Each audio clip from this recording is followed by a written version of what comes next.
verdade, a sua pergunta tem a ver com a intenção da minha fala.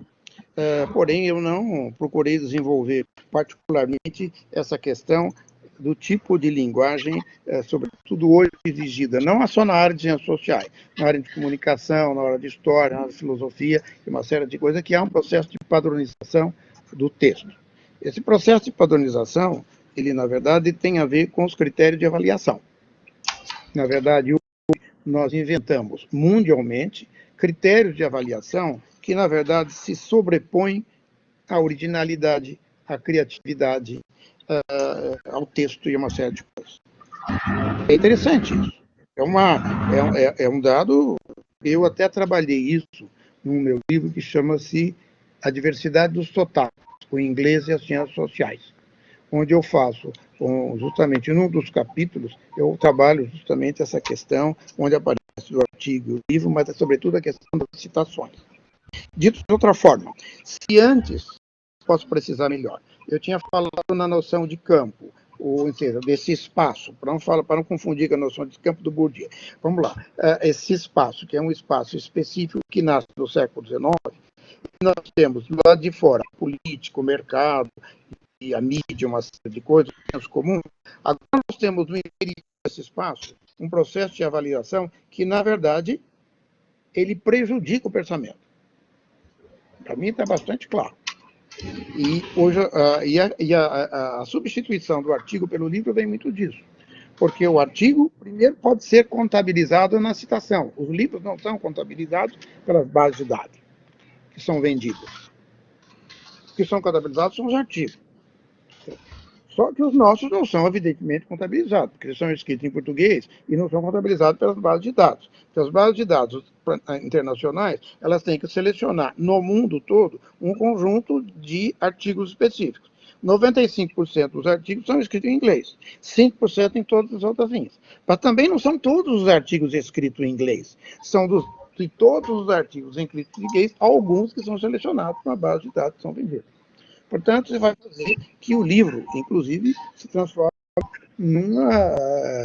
Primeiro é mais difícil de fazer um livro, porque você é obrigado a se dedicar mais tempo, são mais páginas, o raciocínio tem que ser melhor, a pesquisa tem que ser mais apurada, uma série de coisas.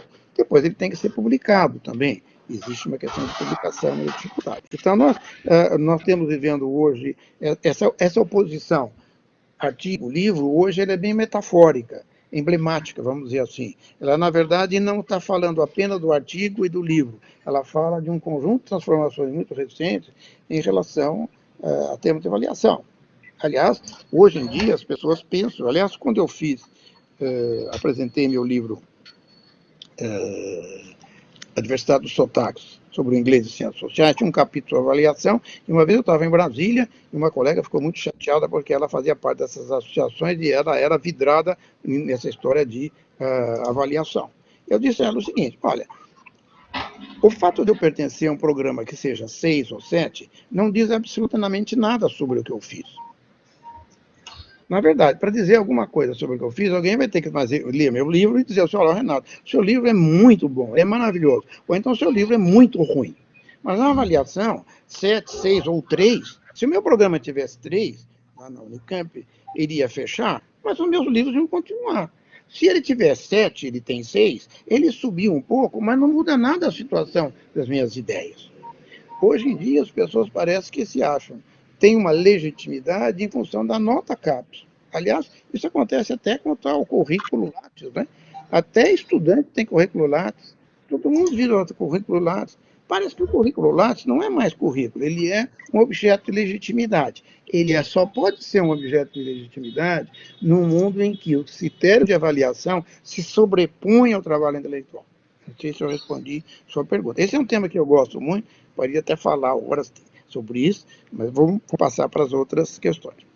Isso vale para todos nós, inclusive vale para a comunicação, vale até mesmo para o jornalismo, para quem faz jornalismo. Só que eu diria o seguinte: uma coisa, nós podemos ser pessimistas, porque não é mais possível nós fazermos isso. Agora, se nós pensarmos historicamente, nós vamos perceber, aí dá para você tomar uma certa distância. No caso das ciências sociais, ela sempre teve esse problema. O problema das ciências sociais foi sempre estabelecido, desde o século XIX, uma disputa com o senso comum. Certo? Para construir esse universo, você tem uma série de coisas que ficam batendo ali na porta. E as portas são porosas, como eu tinha dito. Não dá para você fazer uma fronteira e você achar que você escapou porque você está num universo científico, como pensava, por exemplo, Durkheim. Isso não é possível. O que nós temos hoje é uma multiplicação de discursos. Mas, na verdade, o problema sempre foi o mesmo. Hoje nós temos discurso, se você olhar, por exemplo, no passado mais ou menos recente, aí precisa ter uma certa idade, certo? Você se deslocar. Eu gosto dessa ideia, quando você volta para o passado, se tivesse cinema, por exemplo, se existisse um filme sobre o Império Romano, mas não feito por Hollywood, feito pelos romanos da época, seria interessante você enxergar lá algumas coisas. Evidentemente, essa ideia de voltar ao passado nos ilumina alguma coisa. Por exemplo, se nós voltarmos para os anos 40, e eu para trás, ainda na época que eu nem ainda era criança, nos anos 50, você vai ter no conjunto das ciências sociais uma série de debates sobre a classe operária. O tema da classe operária era hiperdominante. Estava todo o tempo ali batendo na porta, esse tipo de coisa. Hoje, por exemplo, você já não tem isso. Em compensação, você tem a questão racial, você tem a questão de gênero, que está o movimento feminista, o movimento negro, colocando na porta esse tipo de coisa. Isso significa que todos esses pensamentos políticos, religiosos, eles, na verdade, constroem um senso comum. O problema é como a gente lida com isso, na verdade. Eu não sei se eu respondi a pergunta. Para você responder um texto, né? Na verdade, para não ser tão amargo assim, eu diria o seguinte: o problema sempre existiu, só que agora ele se reveste de uma outra forma. Se nós acharmos que o Band News, de fato, é um lugar maravilhoso, nós estamos perdidos.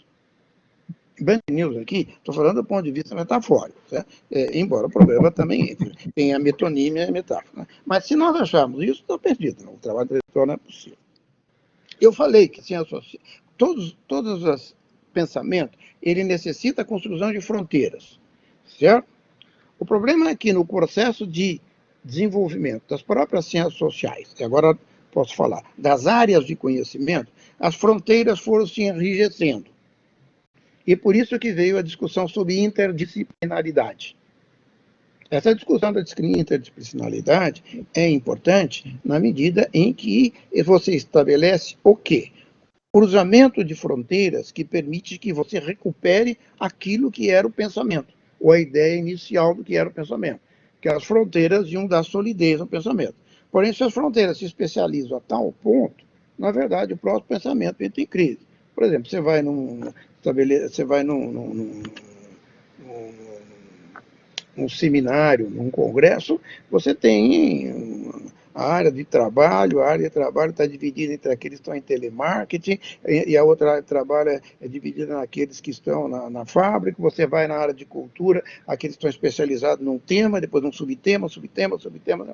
Evidentemente, do ponto de vista da pesquisa empírica, quando você tem subtemas, isso ganha em força, eu não tenho dúvida. Alguém que faz uma análise sobre, digamos, um programa específico de televisão, alguém que faz análise específica sobre um grupo indígena situado na Amazônia, alguém que faz um trabalho específico num bairro de uma grande cidade. Todos esses trabalhos são importantes, você vai ganhando peso em empiria.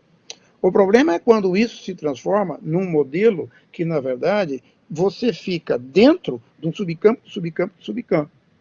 E aí a interdisciplinaridade é interessante. Porém, a interdisciplinaridade não abole as fronteiras. Isso que é importante entender. Ela simplesmente coloca de uma outra forma a questão das fronteiras para dar mais força, mais expressividade, digamos, àquilo que eu estava chamando aqui de pensamento, de trabalho intelectual. Bom, em relação à questão do anglófono, eu escrevi todo um livro a respeito disso, que chama-se Diversidade dos Sotaques. Eu sei que esse livro não teve muito êxito no Brasil, teve maior êxito em espanhol, e, aliás, eu fui convidado nos Estados Unidos, fui convidado para ir à Tunísia, à França e em outros lugares, e aqui não deu muito certo. É curioso, isso dá um trabalho enorme você fazer um livro, você trabalha sobre um tema super interessante e não aparece nada. Se você estivesse falando sobre, sei lá, um programa de televisão, talvez as coisas fossem mais fáceis. Não há dúvida nenhuma. O que acontece hoje são duas coisas importantes para entender. Primeiro, a emergência de uma língua supercentral, que alguns linguistas falam isso, que é o inglês. O idioma da modernidade do mundo é o inglês. Isso tem duas coisas. A primeira é a seguinte: se você não falar inglês ou não ler inglês, você está fora de um circuito que é o circuito da modernidade do mundo. Mas também a outra implicação é a seguinte: qualquer pessoa em qualquer parte do planeta pode massacrar o inglês, porque o inglês também já deixa de ser a língua do Reino Unido ou dos Estados Unidos. Ele agora é um idioma que é, na verdade, mundial, enquanto o idioma mundial eu posso falar, me apropriar ele da maneira que eu quiser. Então isso é importante. Porém, dentro desse sistema, agora, que é um sistema linguístico, existe uma hierarquização das línguas. As línguas não têm o mesmo valor no mercado de bens linguísticos. Portanto, não é a questão só do português. O francês também não tem, o alemão também não tem. Então é interessante, se vocês forem olhar as bases de dados atuais, o número de textos em francês e em alemão é mínimo, é minúsculo. Tá? Então, existe uma tendência claramente favorável ao inglês. E essa tendência favorável ao inglês, ela se instaura em escala internacional, mundial, né? E dentro de cada país ela tem, digamos, também, ela introduz uma série de questões. Por exemplo, será que nós devemos publicar os textos em inglês ou não? Essa é uma discussão que se faz muito grande, o que é uma ilusão, porque as bases de dados não vão colocar nossos textos em inglês. Não cabe tudo na base de dados. Se 95% são em inglês, não significa que nós vamos estar em inglês. Significa apenas que nós escrevemos texto em inglês. É que nem o meu último livro, O Universo do Luxo. As pessoas acham que você fala em Givenchy, Bolsa Prada, lenço Hermès. Então você acha o seguinte: você compra o lenço e que você faz parte desse universo. Não faz. Você só gastou dinheiro. Para fazer parte do universo, e isso o livro, por isso que chama-se Universo Holístico, é todo um conjunto de qualidades, de virtudes, que na verdade. Então, o processo de globalização, eu tinha até falado no começo, ele cria novas fronteiras. Essas novas fronteiras estão no espaço do luxo, como eu falei bem brevemente agora, mas também no espaço dos idiomas, das línguas. E o inglês, nesse caso, tem uma posição, que é uma posição, na verdade, hierárquica melhor. A questão é a seguinte: como é que você se vira nesse mundo? Tá, eu não vou dar um tiro na cabeça só porque o inglês ficou importante, porque se não fizer isso, você não vai pensar nada. A minha estratégia é muito simples. Como eu leio inglês, eu leio italiano, eu leio espanhol, leio português e leio francês, quando eu faço pesquisa em base de dados em todas essas línguas. Isso me faz o seguinte: eu gostaria de ler todas as línguas do mundo. É claro que é um ideal que nunca vai se realizar. Porém, ao fazer isso, eu diversifico o meu olhar. E ao diversificar o meu olhar, capaz de construir um objeto de uma maneira menos provinciana em um mundo global. Eu não sei se está claro. A metáfora da viagem é muito interessante. Aliás, tem um texto do Yannis sobre a metáfora da viagem que é muito interessante. Eu também escrevi num livro que chama-se, me lembro o título do livro, O Território, foi publicado em 1996. O primeiro ensaio chama-se O Popular, a Viagem, agora esqueci o outro parte do título, não me lembro direito. E a viagem está aí. A metáfora da viagem é interessante porque ela nos desenraiza. Desenraiza da. É importante entender que não é a viagem hoje, sobretudo, que você sair do Brasil. Porque se você sair do Brasil, eu me lembro quando eu escrevi Mundialização e Futura, um dos argumentos principais era justamente a questão do deslocamento no interior do mundo do planeta. Então, eu tinha um aluno na época que tinha feito antropologia, depois fez tese comigo, doutorado, que era muito irônico. Um dia ele chegou para mim e falou assim: Renato, você então está dizendo que nós não viajamos mais? Eu falei: claro, se você está no interior da modernidade do mundo, viaja com a CVC, em turismo de massa, cartão de crédito, fica 2 dias no lugar, você não viajou, você se deslocou no espaço da modernidade do mundo. E então ele me desejava, cada vez que eu viajava, ele dizia: bom deslocamento, Renato. O importante é entender que no mundo contemporâneo já não se viaja como antes. Você tem o fato de você sair do país não significa que se você saiu do lugar. Então a questão é como é que eu posso sair do lugar. que é um problema da metáfora anterior espacial que eu já tinha colocado antes. Ele permanece, mas ele se resolve agora de uma outra forma. Não adianta eu ir para a universidade lá na Califórnia, é a mesma coisa. Eu falo inglês, pego o avião, desço no aeroporto, tem táxi. Na verdade, eu estou cercado por uma série de comodidades que, na verdade, deixam esse mundo, que seria estranho, no mundo familiar. Portanto, a metáfora da viagem é muito interessante, porque ela estabelece esse contraste, né? Esse contraste que é interessante. A questão não é saber se a contribuição do Antônio Kant é melhor que a do Florestan. Eu acho até que a do Florestan é maior. Eu não tenho a menor dúvida a respeito disso. Porém, o Florestan tinha um determinado estilo. E o estilo dele, sobretudo nos primeiros textos, é um estilo pesado.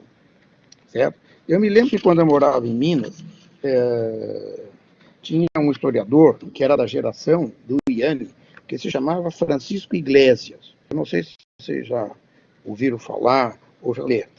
E como eu trabalhei durante 8 anos na UFMG, eu conheci o Iglesias lá e nós nos encontramos nesses encontros seminários várias vezes.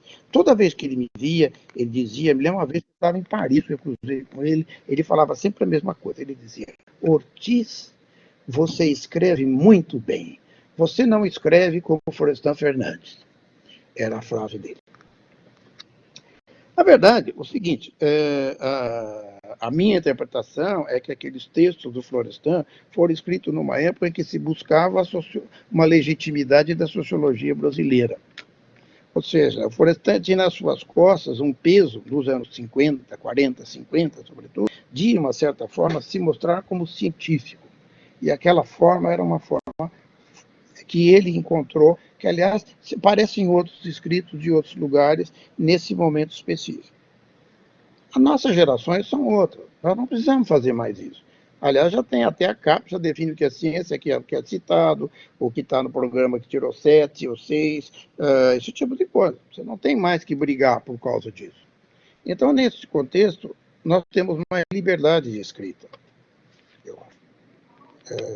Eu acho que hoje, por exemplo, não é você discutir, você pode discutir se o ensaio é uma forma específica, mas depende do ensaio. Eu acho, por exemplo, que hoje não dá para se fazer ensaio como se fazia antes. Ou seja, ensaio, como fazem alguns colegas, que você fica num achismo total, não faz o menor sentido. O ensaio você tem que ler antes muito, tem que ter uma pesquisa encaminhada, você transforma aquilo num ensaio. Aí sim, aí o ensaio funciona. Antes o ensaio era muito assim, era tipo uma espécie de redação livre. Você escrevia um pouco o que você pensava. Hoje é mais complicado você fazer um ensaio em qualquer das áreas que nós trabalhamos. Imagine se vocês trabalham numa área como história, tem uma literatura enorme sobre escravidão, e vocês querem fazer um ensaio sobre escravidão. É mais difícil, mas a argúcia é fazê-lo. Então, eu acho que o ensaio tem extremamente interessante como linguagem que falar do mundo contemporâneo. Não sei se eu, então, digamos que eu concordo com o Roberto em parte, mas eu seria, digamos, o Florestan, não porque eu quero guardar uma imagem do Florestan, não, porque, de fato, naquele momento, ele, na verdade, ele está brigando com esse tipo de coisa. Tanto que em outros escritos, o Florestan ele não é mais tão pesado. Em alguns mais autobiográficos, ele se solta, uma série de coisas. Essa é uma outra coisa. Assim, o problema é como escrever bem, aí é uma outra coisa. Aí já não tem mais a ver com o Florestan, tem a ver com o próprio texto que você elabora. Muito cedo, eu me encaminhei dentro dessa questão da escrita. Embora eu sei claramente que meus primeiros textos não bons. Eu sei disso. Mas você vai ganhando, numa certa forma, experiência. Primeiro que você é obrigado a contar uma história. Eu me lembro que na minha tese de doutorado, A Morte Branca e Feiticeiro Negro, um dos integrantes da banca, que chamava-se Pierre Monbeg, que tinha estado no Brasil, inclusive na USP, ele me disse que eu contava muito bem a história. Contar muito bem a história, eu traduziria hoje, construir muito bem o objeto. Porém, esse objeto, na escrita, você tem que, de uma certa forma, valorizar essa escrita. Eu o que faço? Já há um tempo atrás, quando eu digo um tempo atrás, já faz mais de 25 anos, bem mais, 30 anos, mais. eu escrevo um caderno, geralmente escrevo com um caderno e caneta tinteiro. Então, o que eu faço? Eu faço qualquer coisa, eu escrevo sobre o que eu vi, um filme que eu assisti, uma conversa que me chamou a atenção, uma coisa inteligente que eu disse, um pensamento que eu tive, e desenvolvo. Então, eu tenho e depois eu passei a passar o caderno a limpo no computador. Eu passei todos os cadernos no computador. Aí eu reescrevo tudo de novo em cima do caderno. Para que serve esse exercício de caderno? Eu não recomendo para as pessoas, né? Foi uma forma que eu inventei. Certo? Não sei se vai dar certo com as outras pessoas. Na verdade, você passa a ter mais atenção à frase, à respiração das vírgulas, esse tipo de coisa. E você, na verdade, você trabalha melhor esse texto. Você ganha experiência. Eu acho que isso. Vocês poderiam me dizer que não adiantou nada você escrever esse caderno, que continua a mesma coisa. Pode ser. Mas eu, pessoalmente, tenho esse exercício específico de trabalhar com o caderno. Eu tenho um monte de cadernos e continuo fazendo. Agora, na pandemia, não estou mais escrevendo com um caderno físico, com caneta tinteiro, inclusive porque a tinta acabou. Mas eu faço direto do computador. Então, eu continuo fazendo esse tipo de coisa. Então, é um exercício, na verdade, de você trabalhar a escrita. É um exercício que te ajuda, primeiro, a escrever, mas, sobretudo, a ser mais preciso. Pegando a ideia um pouco do Calvino, o grande problema é ser preciso. Talvez o meu passado na escola politécnica, para os que não sabem, eu fiz 4 anos de escola politécnica, abandonei no 5º. Depois eu fui para a França. Eu aprendi uma coisa, eu aprendi que você tem que ter um raciocínio lógico para encaminhar a argumentação. Espero que vocês tenham percebido isso quando eu apresentei a ideia do que você segue, no caso meu, do trabalho intelectual. Então, para fazer isso, você tem que ser lógico, você tem que, na verdade, saber qual é o fio principal e quais são os fios secundários. Né? Então, você não vai confundir, não dá para confundir o secundário com o principal. Basicamente é isso. Só que você tem que fazer isso dentro de um texto. E o exercício da escrita é isso. Eu gosto dessa parte de escrever. Eu sei que para alguns colegas é um martírio escrever. É sempre uma complicação muito grande. Agora, normalmente eu tenho uma espécie de motorzinho interno.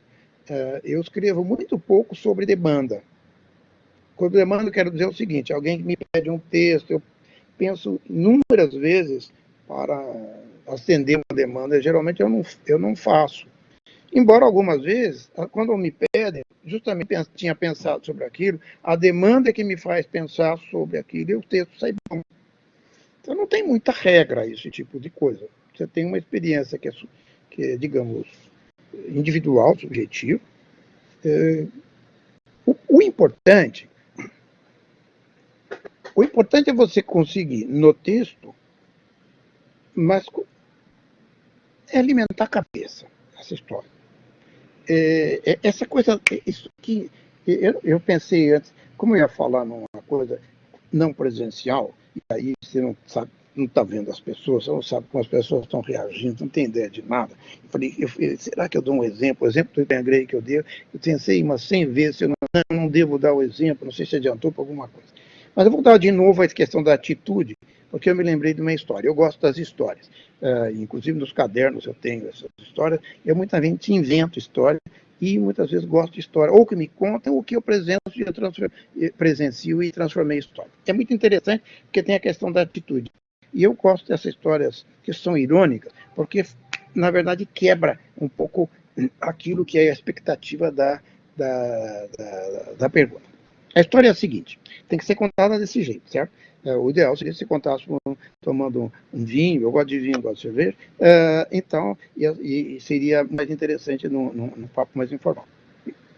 Nos anos 90, meados dos anos 90, acredito, não sei muito bem a data, eu fui convidado para participar de uma espécie de seminário no Rio de Janeiro. E o seminário era sobre modernidade. A história não é minha, hein? Eu estou falando a história, mas eu estou narrando a história, no final a citação não é minha, é de um colega. E nesse seminário ele tinha sido organizado pela Companhia Telefônica do Rio. Eu não sei se chamava-se Telerge ou qual era o nome daquilo, mas o grande interesse da organização era o seguinte, hoje é uma bobagem, né? Nós estamos falando em termos de internet, era que você ia num auditório, você falava nesse auditório e aquilo era irradiado para outros auditórios no Brasil. Então era como se tivesse uma transmissão simultânea, mas não para qualquer lugar, só nos auditórios que as pessoas estavam. Então tinham várias pessoas de vários lugares do Brasil e que assistiam esse debate. Cada dia era uma pessoa que falava e eu fui escolhido para falar um desses dias. No último dia, nós estávamos 3 pessoas discutindo, que era um debate onde as pessoas faziam uma pergunta por fax. Eles enviavam o fax e o fax era lido por alguém com aquela voz radiofônica e a gente respondia. Os 2 colegas meus que estavam junto comigo eram 2 marxistas, que eram 2 marxistas muito interessantes, irônicos, brincalhões e muito inteligentes. Um chamava-se Leandro Conder e o outro Carlos Nelson Coutinho. Uma moça, eu não sei se de Roraima, algum lugar desses, que estava num desses lugares, fez uma pergunta para o professor Leandro Conder. Professor Leandro Conder, ele tinha falado numa aula sobre utopia, e eu tinha falado sobre modernidade. Professor Leandro Conder, defina a utopia. Ele não teve dúvida. Ele chegou e disse, como dizia o grande filósofo do século XX, Humphrey Bogart, o problema da humanidade é que ela está sempre uma dose abaixo. A utopia é estar 2 doses acima. Eu achei aquilo fantástico. É inesperado. O cara faz assim e quebra um negócio. Isso é que a gente tem que fazer. O problema é que não é fácil. Você tem que ficar meio que alerta a essas coisas. Evidentemente, todas as áreas acadêmicas elas têm um ponto de tensão em relação ao conjunto de práticas. Na área de comunicação, isso é claro na medida em que você forma, por exemplo, jornalistas ou pessoas que têm uma atividade que são atividades práticas. E essas atividades práticas, elas geram certamente uma reflexão sobre si mesmo. O problema é saber o quê? O que é que se transforma em senso comum e o que realmente é uma coisa que faz avançar dentro do campo ou da área específica. Nesse sentido, o problema é semelhante a quem faz ciências sociais. Mesmo se as ciências sociais não tenha uma prática específica tão delineada como em comunicação. Embora ela tenha, ela forma profissionais que vão trabalhar em institutos de pesquisa, vão fazer uma série de coisas, professores, uma série de coisas. Então, é importante o seguinte, a universidade vai ter que criar uma série de profissões. Senão a universidade perde um certo sentido que ela tem. Porém, a questão da reflexão, ela não coincide com isso. É importante ter isso claro. Porque se nós acharmos que há uma coincidência com isso, nós perdemos a especificidade justamente que eu estava falando, do olhar que vai colocar dúvida em relação às coisas. Então, isso é importante entender para a gente não cair, não é o caso da pergunta, às vezes as pessoas têm nas ciências sociais um certo populismo. Eu vou falar para... Você não vai falar para as massas. Não é para fazer isso. No que é do trabalho intelectual, você tem essa especificidade. Agora, o papel do professor é de formar. Por exemplo, eu sou inteiramente favorável às cotas. Totalmente favorável. Eu só acho que elas agora estão em perigo, em função do governo autoritário que nós temos. Nesse contexto, evidentemente, a questão das línguas se coloca de dentro. Se eu fosse, eu já falei isso nos cursos sociais, pelo menos nas ciências sociais, as pessoas deveriam aprender pelo menos 2 línguas de leitura, o inglês em primeiro lugar e o francês. Mas certamente as línguas, elas têm que ser aprendidas nesse contexto específico. Quanto às línguas estrangeiras, eu acho que isso tem que ser. As pessoas hoje têm que se dar conta que o idioma é uma espécie de entrada. Se você não fala o idioma, vamos falar no termo do Bourdieu, você tem um capital cultural que é menor em relação aos outros. Então, hoje em dia, não se trata apenas de você falar uma língua em termos de prestígio. Significa que se você não falar determinadas línguas, e eu diria hoje em termos da modernidade do mundo, você está fora do jogo da modernidade.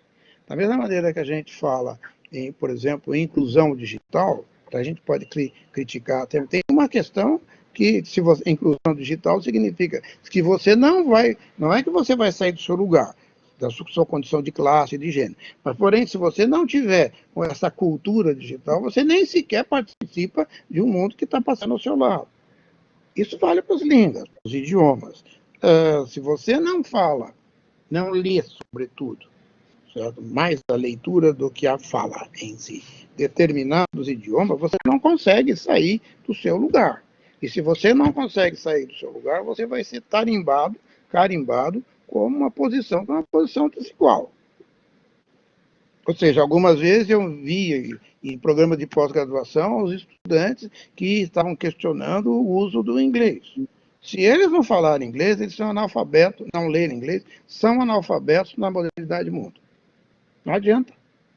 Então é importante ter, primeiro, saber que você tem que falar, ler uma língua, e saber que no interior desse universo da língua existe uma hierarquia e que nós, com a língua portuguesa, estamos numa posição subordinada. Que nem vocês estão. A gente fala numa condição de classe. Quando eu falo sobre as classes sociais, eu pessoalmente, não saio das classes sociais. Não há dúvida nenhuma que essas narrativas, e eu não gosto de usar muito o termo narrativa, hein? Vocês viram que na minha exposição, acho que se eu falei foi uma vez só, eu nem falei. Tem que olhar aí a gravação. Porque hoje em dia, depois dos debates sobre pós-modernidade, esse termo entrou, está em tudo quanto é lugar hoje, virou uma espécie de senso comum, narrativa versus narrativa, não, eu acho que não faz muito sentido. O importante é perceber que existe um elemento da narrativa que, na verdade, faz parte de todos os discursos. Quando você vai fazer um livro, uma tese, você tem que contar uma história como metáfora. Eu estou usando contar a história. Evidentemente, você é obrigado a contar essa história dentro das exigências dentro do seu campo. Porque cada uma, às vezes, as pessoas acham que você pode contar a história a partir da minha, sei lá, experiência própria, do que eu acho. Não é assim. Assim não funciona. Você tem que, na verdade, é como o seguinte, você tem que absorver todas as regras que cercam o seu mundo específico acadêmico, para depois usar todas essas regras para narrar uma história de forma convincente. Senão, ela não é convincente. Às vezes as pessoas, por isso que contar uma história é uma metáfora, não é contar uma história no sentido que eu conto uma história para as crianças, conto uma história, como eu contei, por exemplo, aqui agora mesmo, eu contei uma história, que é a história da utopia. Eu acho ótima essa ideia da utopia. Evidentemente, ela não nos ajuda a olhar, mas, na verdade, ela tem uma estrutura de uma metáfora que nos ajuda a enxergar o mundo, só isso.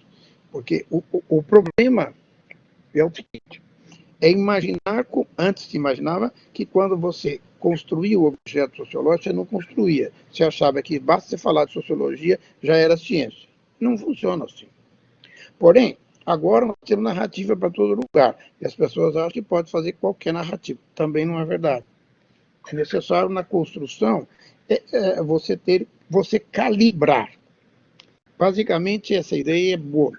Você tem que calibrar as palavras, tem que calibrar as ideias e colocar tudo isso dentro de um texto. E você não pode fazer isso de forma convincente se não tiver pesquisa, se não tiver teoria, se não tiver conceitos. É isso que, em todas as áreas, eu diria. Não precisa ser somente a área de ciências sociais. Mas se não tiver isso, não funciona. A experiência não é referência para o trabalho intelectual. Vou colocar assim de maneira bem seca, porque hoje as pessoas acham que a partir da experiência eu posso fazer qualquer coisa. Não é verdade. A experiência só funciona se ela é paradigmática, se ela é emblemática. Se eu consigo, através dela, nomear alguma coisa que vai além daquilo que é específico. Um exemplo que eu mais gosto é o exemplo de um autor que eu conheço bem, que chama-se Frantz Fanon. Ele escreveu um pequeno livro que chama-se A Pele Negra, Máscaras Brancas. Esse livro, que eu acho precioso, ele, na verdade, não poderia ser escrito como se ele não fosse negro. A experiência negra dele é que o permite escrever o livro. Porém, no prefácio do livro, eu estou ficando bem erudito agora nos meus exemplos, O prefácio é escrito pelo Sartre. E o Sartre, quando coloca no prefácio, ele diz que o texto é muito interessante porque ele é um antirracismo racista. Ou seja, a partir, não racista no sentido negativo do termo, pejorativo, no sentido em que ele fala de uma experiência particular do negro. O Fanon ficou muito irritado e disse o seguinte: do meu ponto de vista, nesse meu texto não existe apenas o negro, existe o homem, a humanidade. O que eu quero dizer nessa experiência é o seguinte: a experiência proporcionou a ele um olhar que um olhar de um branco não seria feito possível daquela forma. No entanto, ele foi capaz de transformar isso numa coisa que não fala apenas da condição do negro, ele fala de uma condição da humanidade. Está claro que o raciocínio? Ou não? É muito importante entender isso, porque senão o trabalho intelectual vai ser pulverizado. O executivo da Rede Globo vai falar sobre a experiência dele. O bilionário da revista Forbes, ele também vai falar da experiência dele. Se a experiência é o lugar de justificação do conhecimento, nós temos um problema para o trabalho intelectual. Isso, na verdade, desqualifica as experiências? Claro que não. Todas as experiências, enquanto indivíduos, ou socialmente ou individualmente, são válidas e são importantes. E se as pessoas tematizam essas experiências, isso é importante. Por exemplo, nas autobiografias, em uma série de coisas. Bem, esse é um problema atual que nós estamos vivendo da questão da mentira. Isso. Não é que ela não existisse antes, é que agora ela é generalizada, né? E, de uma certa forma, as redes sociais, elas potencializam isso. Então, é importante essa dimensão, o esclarecimento nas redes sociais, eu acho importante. Que relação isso teria com o trabalho intelectual? Aí eu não sei, teríamos que pensar com mais calma. Mas, evidentemente, é importante a gente ter, digamos, clareza. Uma coisa que eu vejo com muita clareza há mais tempo, até tem outras histórias, mas não vou contar, é a respeito da diferença entre informação e pesquisa. Hoje a gente usa a pesquisa como um termo muito generalizado, pesquisa no Google. Uma coisa é você fazer uma pergunta aí, que você, onde é que fica a pizzaria tal? Pronto. Qual é a bula do remédio tal? Você acha no Google. Essas perguntas são perguntas, digamos, específicas. Ou então, quando eu compartilho uma informação com alguém, tudo bem. Agora, quando você vai fazer uma reflexão, não é isso que está em conta. A informação, ela tem que ser pesada. Você tem que ter primeiro, ela supõe que você tem que ter um capital cultural anterior, que você consiga digerir aquilo. E depois você consiga situar isso num contexto mais amplo. Isso apenas do lado informativo. Depois, se você for trabalhar isso, você teria que pensar isso de uma outra forma. Sei lá, você abre o jornal, está escrito que está havendo um conflito entre uma região da Armênia e o Azerbaijão. E a primeira coisa que você faz, eu entro no mapa do Google para ver onde fica essa região do Azerbaijão. Quantas pessoas entram no mapa? Poucas. Então, pelo menos, eu não estou falando nada, eu não sou especialista nem da Armênia, nem do Azerbaijão. Porém, pelo menos eu já sei onde fica o Azerbaijão. Aí, se eu for entrar num artigo em francês ou em inglês sobre o conflito, eu fico sabendo que ali, naquele lugar específico, existe um grupo, não é, de armênios que, na verdade, estão querendo uma independência do território. Portanto, existe um problema, que é um problema com o Azerbaijão, porque o território é do Azerbaijão, e a Armênia que está apoiando. Mas do lado deles tem a Turquia, e a Turquia, na verdade, por causa dos curdos, não vai querer que isso aconteça. Então, veja só, da informação simples, conflito entre Armênia, parte, você, na verdade, vai tirando, são vários fios. Isso é muito trabalhoso. Quem tem que estar nas redes sociais não vai fazer isso. De uma certa forma, digamos o que eu estou falando, é o seguinte: o mesmo espírito crítico que existe para o trabalho intelectual deveria existir no jornalismo também. Só que você deveria estar muito no condicional, porque é tudo muito apressado, uma série de coisas. Então você, na verdade, fica... são coisas, por exemplo, difíceis. Por exemplo, outro dia eu vi num desses sítios ou site, eu não sei como pronunciar, de esquerda, que eu leio regularmente. Bolsonarista, manchete, bolsonarista é acusado de estupro de uma criança. O estupro não é um problema ideológico. Ele está entre os bolsonaristas, está entre as pessoas ricas, as pessoas pobres, está entre os liberais. Ou seja, a manchete não é uma boa manchete. Eu não tenho a menor simpatia pelo governo Bolsonaro, nem pelos bolsonaristas. Eu acho isso tudo um horror. Um horror. No entanto, a mensagem, o título não é bom. Por que o título não é bom? Porque ele reforça um senso comum que não é bom. Eu acho que esse esclarecimento, na verdade, isso acontece. E hoje é mais complicado, porque as redes sociais, na verdade, disseminam um conjunto de notícias. E as pessoas, de fato, as redes sociais são uma espécie de reforço do senso comum em escala agora muito mais ampliada. Tá? As redes sociais são importantes, não tem a menor dúvida. Mas ela tem os elementos que são os elementos positivos e também tem elementos negativos. Os elementos positivos eu faço a comunicação. Nós estamos aqui conversando em função da internet que nos permite esse tipo de comunicação. Nós não estaríamos aqui na condição da pandemia se não houvesse essa tecnologia. Porém, ao mesmo tempo, a internet hoje já não é mais tão fascinante como ela era 10 anos atrás, 15 anos atrás, 20 anos atrás. Há alguns anos atrás, todos vocês que trabalham, pelo menos os mais velhos, não precisa ser muito velho não, quem já tem aí seus 40 anos, por aí, sabe que a internet no início era vista como espaço da democracia. Não é. Porque senão, se isso fosse verdade, a gente fala como é que um presidente autoritário como o nosso é eleito num contexto específico.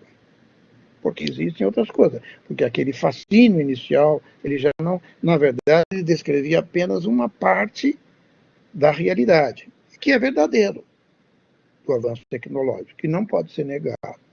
Porém, tinha uma outra parte sombria que a gente não queria ver e que agora nós estamos percebendo. O problema é também não ter parte sombria e eliminar a parte positiva. Porque também, senão, você vai ficar numa visão parcial das coisas do mundo. Mas, de uma certa maneira, o próprio caminhar das diferentes sociedades, no contexto do mundo contemporâneo, elas colocaram, talvez, a internet num lugar mais correto, na qual você tem as vantagens, mas na qual você também percebe o conjunto de contradições. No fundo, o trabalho intelectual é um pouco isso, é você chegar e entender um pouco essa realidade, as realidades que nos cercam, essas perguntas. Só que você vai, na verdade, tendo, você se situa em lugares diferentes. Eu acho, essa é a questão. Porque eu faço música MPB. Se vocês quiserem, é só entrar no site, que foi gravado aí pelo Eduardo Vicente. São músicas minhas, né, na qual eu sou intérprete. Eu bato os canteiros e corro para cabecear, como se diz no futebol. Eu toco violão, eu canto, e as músicas são composições minhas. São agora 14 composições, se eu não me engano. Tem uma 15ª que não foi gravada ainda. E que, na verdade, faz parte desse álbum. Eu chamei de álbum, certo? Eu não sabia que termo usar, porque não pode chamar mais de disco, não pode chamar mais de CD. Não, acho que é um... Tudo bem, está disponível. Essas coisas têm a ver com evidentemente, com a minha trajetória individual. Eu aprendi, não música, nunca tive professor de música, não sei, essas coisas. Mas a minha mãe me ensinou a tocar piano, eu gosto de música, toco mal, mas aprendi um pouquinho, depois eu passei a tocar violão, esse tipo de coisa. Então, a música faz parte da minha formação. Qual a relação disso com o trabalho intelectual? Eu não sei, eu acho que isso.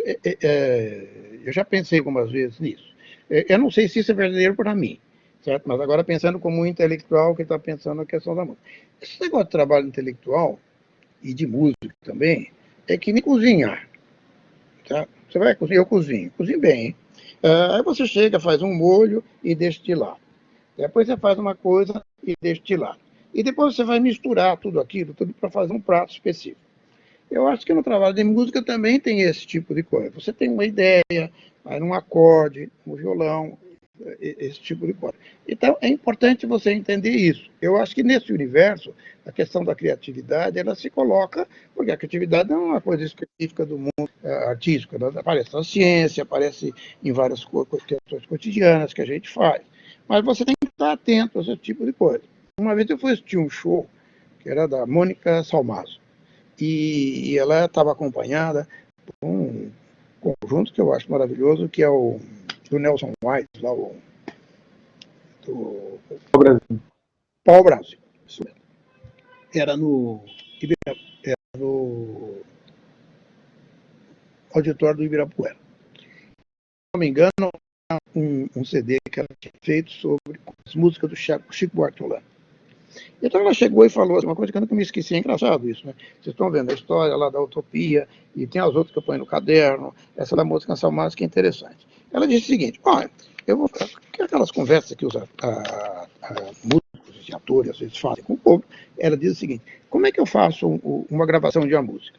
Eu faço o seguinte, eu escuto todas as gravações da música que foram feitas por outras pessoas, no passado e tudo. Depois eu faço a minha. É interessante isso. Tanto no mundo artístico, no trabalho intelectual, você tem que ter um repertório que é mais amplo. E dentro daquele repertório você faz alguma coisa. Então, a questão da criatividade. Eu, às vezes, quando eu vou escutar, pelo menos, algum show de, sei lá, tipo Pau Brasil, quando os caras estão tocando, eu falo assim, eu gostaria de escrever como esses caras estão fazendo música. É uma forma de você se aproximar. Você quer dizer alguma coisa, mas nem que nem a página 3 da Folha. Não sou contra a página 3 da Folha. É bom escrever. Eu já escrevi na página 3. Agora, tomar isso como uma referência é complicado, porque, na verdade, ali é um lugar de comunicação mais ampla. É aquilo que você vai fazer. Mas não dá para você... Eu presto muita atenção no que as pessoas falam, porque muitas vezes se reitera o que já sabe. E é importante você ter um pouco uma insatisfação em relação a isso. No fundo, talvez hoje, o que eu tenha conversado com vocês, tem a ver um pouco com essa ideia de insatisfação. O problema é que não existe regras do método sociológico para você ficar satisfeito. Esse é o problema. E aí você não tem muito bem um parâmetro muito explícito, claríssimo, que fazia a coisa. É uma zona sempre, como eu costumo chamar, movediça.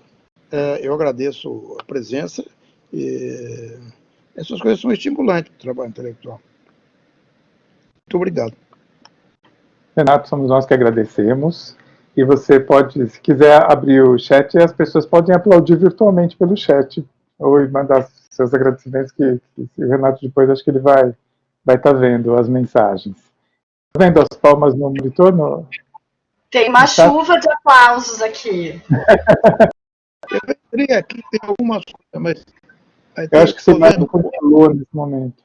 Renato, então, só realmente queria agradecer ao público. Só para você saber, nós tivemos 221 pessoas no pico, que eu contei aqui, pelo menos.